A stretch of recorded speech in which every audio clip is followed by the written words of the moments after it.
Good evening friends. Bharat ने अभी परसों ही फ्रांस की साफरान कंपनी के साथ एक एग्रीमेंट किया कि भारत में ही इंजन्स बनेंगे, फाइटर जेट इंजन्स अब भारत में ही निर्मित होंगे। तो ये कहीं ना कहीं मुझे ये लेके चला आगे ये समझने के लिए कि फ्रांस की अहमियत भारतीय वायुसेना के साथ क्या है।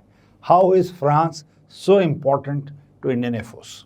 आई have personally been to France many times during my service career. हम पहली बारी 2005 में एक एयर एक्सरसाइज के लिए गए थे Su-30 के साथ में, और ये एक ऐसी एक्सरसाइज थी फ्रांस में, वहाँ का इस्ट्रेक एयरबेस है मार्से साउथ फ्रांस में, जहाँ पे हम रहे और हमने उनके साथ 15 दिन एक्सरसाइज की, 10 से 12 दिन, फिर 2-3 दिन हॉट डीब्रीफर उसमें निकल गए। हमने पाया कि एक उनके अंदर एक नॉर्मल खुशी है भारतीयों से मिलके, और फर्स्ट टाइम हमने फ्रेंच एयरफोर्स के साथ एयर टू एयर रिफ्यूलिंग की। मतलब भारतीय फाइटर्स ने फ्रेंच टैंकर्स के साथ रिफ्यूलिंग की और फ्रेंच फाइटर्स ने भारतीय टैंकर्स के साथ रिफ्यूलिंग की। तो मैं ये जब साफरान की डील हुई उससे पहले कई फोरम्स में बोल चुका हूँ कि भारत के सिर्फ 3 ही मित्र हैं सेना के मामले में, एक फ्रांस, एक रूस और तीसरा इजराइल। बाकी सब के सब हमने ऑपरेशन सिंदूर में देख लिया अभी जो ख़त्म हुई है कि हमारी मदद के लिए कौन आता है।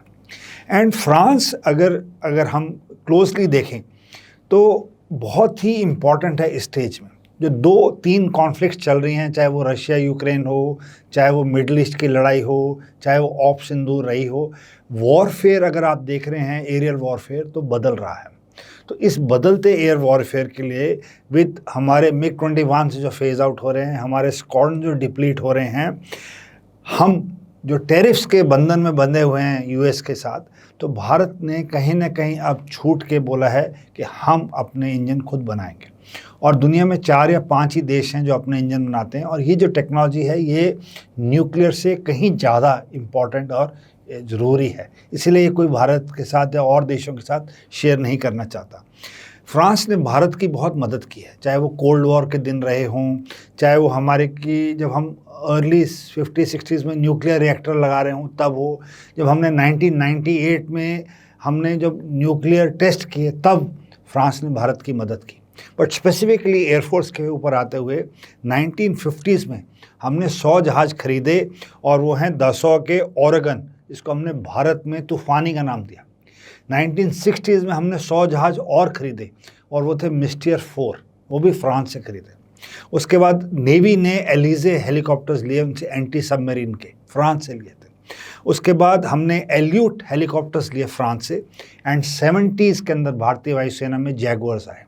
तो जैगुआर्स एक एंग्लो फ्रेंच कंपनी है, बोथ मिल के बनाते थे, ब्रिटिश वाले भी और फ्रांस वाले भी। और 79 में deep penetration strike maritime aircrafts and long range aeroplane जो हमने लिए थे स्ट्राइक के लिए, that is deep penetration strike aircrafts, वो जैगुआर्स हमने खरीदे 1979 में। और अगर आपको याद हो तो मिड 80s में भारत ने मिराज 2000 के, वो भी फ्रांस से आए थे। और अभी हाल में 2021 में भारत ने जो रफ़ेल खरीदे हैं वो भी फ्रांस से आए हैं। और पिछले साल जो एग्रीमेंट साइन हुआ है नेवी का रफ़ेल M लेने का, जो 26 हैं, वो भी फ्रांस से लिया है। तो कहीं ना कहीं हमारी जो संबंध है फ्रांस के साथ बहुत दशकों से हैं, और मैंने जैसे आपसे कहा था कि उनके यहाँ जेन्युइन अफेक्शन है। नेटो में जो एक देश है जो आगे बढ़ के भारत की मदद करना चाहता है हर लिहाज में, मेरी पर्सनल समझ से वो फ्रांस है। तो हमारे को रक्षा के मामले में उनके यहाँ से बहुत मदद मिली। और अगर आपको ध्यान हो तो जब गवर्नमेंट टू गवर्नमेंट डील हुई थी 2016 में 36 रफ़ाल लेने के लिए, उस टाइम वो 59,000 करोड़ के आए थे। और अभी जब 2025 में हमने डील की अप्रैल में, जब फाइनल नेगोशिएशंस के बाद नेवी के 26 रफ़ेल लेने के लिए, तो वो एग्रीमेंट 63,000 करोड़ का था। और ये जो रफ़ेल्स हैं जो नेवी के हैं वो सक्षम है, तो इसमें क्रॉस ट्रेनिंग होगी एयरफोर्स और नेवी के बीच में।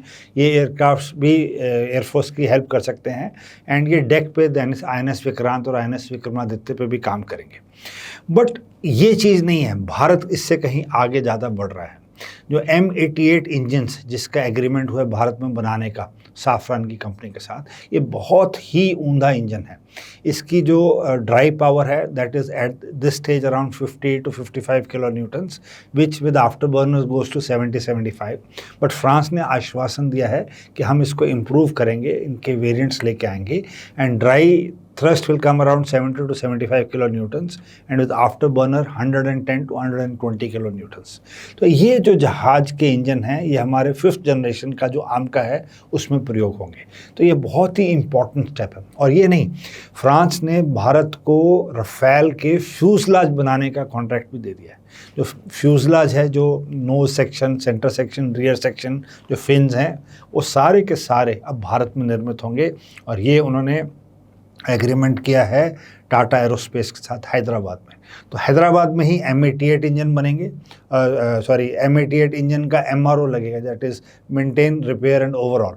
तो जो M88 भारत में जो फैक्ट्री लगेगी जहां इंजन निर्माण होंगे, और ये जहां पे भी होंगे, अब ये कहीं विदेश भेजने की आवश्यकता नहीं है, इसकी सर्विसिंग हैदराबाद में होगी। और रफाल के फ्यूजलाज भी यहीं बनेंगे। तो दुनिया में जो भी रफेल फ्रांस एक्सपोर्ट करेगा वो फ्यूजलाज अब भारत में निर्मित होंगे। और दूसरा जो अच्छी बात यह है कि G404 और G414 जो हम अपने LCA के लिए ले रहे हैं, उससे हट के हमारे को जो ट्रांसफ़र ऑफ टेक्नोलॉजी है एंड जो इंटेलेक्चुअल प्रॉपर्टी राइट्स होते हैं, IPR बोलते हैं, जिसमें कि आप एक्सपोर्ट कर सकते हो, उसमें कुछ भी मॉडिफाइड कर सकते हो। आपको सोर्स कोड दिया जाता है किसी चीज़ के लिए। सोर्स कोड क्या रहता है कि आपके पास जो अपने वेपन्स हैं उसको आप इंटीग्रेट कर सकते हैं।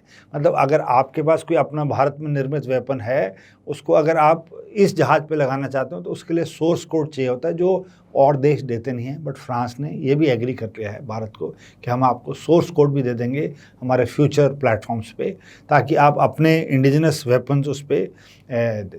और अच्छी चीज़ क्या है, इस जो इंजन की एग्रीमेंट हुई है साफरान के साथ, उसके अंदर नीश टेक्नोलॉजी है, जैसे single crystal blade, thermal barrier coating and advanced combustors. ये भारत को ये तीनों चीज़ें कोई भी देश देने को तैयार नहीं था, क्योंकि फ्रांस ने एग्री कर लिया है। तो ये सारी चीज़ें along with full transfer of technology. और ये नहीं, जो भारत में रफेल हैं वो भी अपग्रेड होंगे। तो जो F5 सीरीज़ हैं वो 2027 तक बन के आ जाएगी। तो फ्रांस ने ये भी आश्वासन दिया है कि हम ये टेक्नोलॉजी भारत के साथ शेयर करेंगे, और जो हमारे हाइपरसोनिक ग्लाइड वेपन्स बनेंगे, भारत में निर्मित होंगे, उसमें भी फ्रांस हमारी मदद करेगा। और जो फ्रांस, जर्मनी और स्पेन मिलके एक यूरोप में जो 5th जनरेशन फाइटर बना रहे हैं उसको FCAS कहते हैं, that is future combat air systems. तो उसमें भी फ्रांस ने भारत को बोला कि जो आपका M का प्रोजेक्ट है उसमें जो हमारी नॉलेज है और जो हमारी लर्निंग्स हैं जब हम FCAS बना रहे हैं वो भी हम आपके साथ शेयर करेंगे। मीन्स अगर वो पाएंगे कि हमारा जो M का डेवलप हो रहा है उसके अंदर अगर कुछ एडवांस चीज़ें या नॉलेज वो हमसे शेयर करना चाहते हैं, वो भी भारत की मदद करेंगे। और दूसरी तरफ जाते जाते मैं आपसे ये भी कहूँगा कि राष्ट्रपति पुतिन रशिया के भारत में आने की संभावना है इन सितंबर 2025। एंड भारत कहीं ना कहीं ये पाएगा कि पाकिस्तान 5th जनरेशन जो चाइना से ले रहा है उसकी भरपाई कहीं ना कहीं कर सके। तो मेरी समझ से अभी बहुत जल्दी है, अभी श्योर भी नहीं है कि वो सितंबर में आए, र्यूमर है या दिसंबर में आएंगे, जब भी आएंगे। बट मेरी समझ से ज़रूर यह है कि वो Su-57 जो रशिया का 5th जनरेशन फाइटर है वो भारत को ऑफ़र करेंगे, और भारत ये बोलेगा कि हम भारत में निर्माण करना चाहेंगे, और वो कहीं ना कहीं मान जाएंगे। और फिर भारत के पास भी मौका रहेगा कि ये जहाज़ 5th जनरेशन Su-57 जब तक M का 2035 तक ऑपरेशनलाइज नहीं होता, ये जो गैप है उसमें हम भरपाई कर सकें। ऐसे और भी प्रोग्राम देखते रहिए मेरे साथ। मैं एयर मार्शल संजीव कपूर, और मैं चाहता हूं कि आप मेरी चैनल सब्सक्राइब कीजिए, ये शेयर कीजिए। एंड और भी बहुत लोग जो मुझे क्वेश्चंस भेजते हैं या मेरे उस पर डालते हैं क्वेरीज, तो मैं चाहता हूं कि मैं ऐसे टॉपिक्स लेके आपके साथ और वीडियोस बनाऊं, और आर्म्ड फोर्सेस के बारे में, एयरफोर्स के बारे में, सर्विसेज की लाइफ के बारे में, जियोपॉलिटिक्स के बारे में, करंट अफेयर्स के बारे में, मिलिट्री लाइफ के बारे में, जो भी स्टोरीज़ हैं मैं आपके साथ शेयर करूंगा। देखते रहिए। Thank you very much and जय हिंद।